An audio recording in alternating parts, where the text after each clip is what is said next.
Avec vous, Jean-Michel Descugis, bonjour, chef du service police-justice d'ITélé. Ça pose un certain nombre de questions quand même, ces révélations.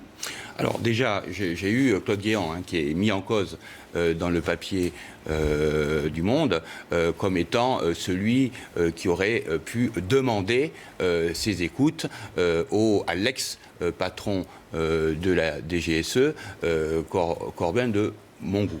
Donc lui nie catégoriquement avoir demandé une quelconque écoute sur Thierry Solère, qui était son concurrent aux législatives à Boulogne.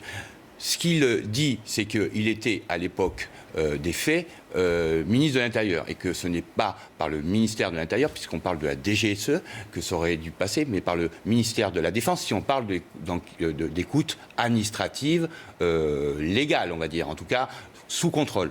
Donc il dit que lui, il était ministre de l'Intérieur, donc ça ne pouvait pas passer par lui, ça devait passer par le ministère de la Défense, puis Matignon, parce que ces écoutes administratives, quand il s'agit d'écoutes administratives, sont contrôlées. Là, le papier du Monde nous parle d'une écoute sauvage. Donc c'est ça qui pose problème. C'est-à-dire qu'à partir du moment où vous avez une écoute sauvage, ça veut dire qu'à l'intérieur même du système de la DGSE, il y a eu une déviance. Ce que nous parle, les choses ne sont pas très précises quand même dans ce papier du Monde, mais ce que nous dit le journaliste, c'est que, eh bien, il y a eu des écoutes sauvages qui ont été demandées par le plus haut niveau de la DGSE, et qu'il y a eu un filtre, il y a un filtre à l'intérieur de la DGSE qui a repéré effectivement qu'il y avait eu des écoutes sauvages sur un Français.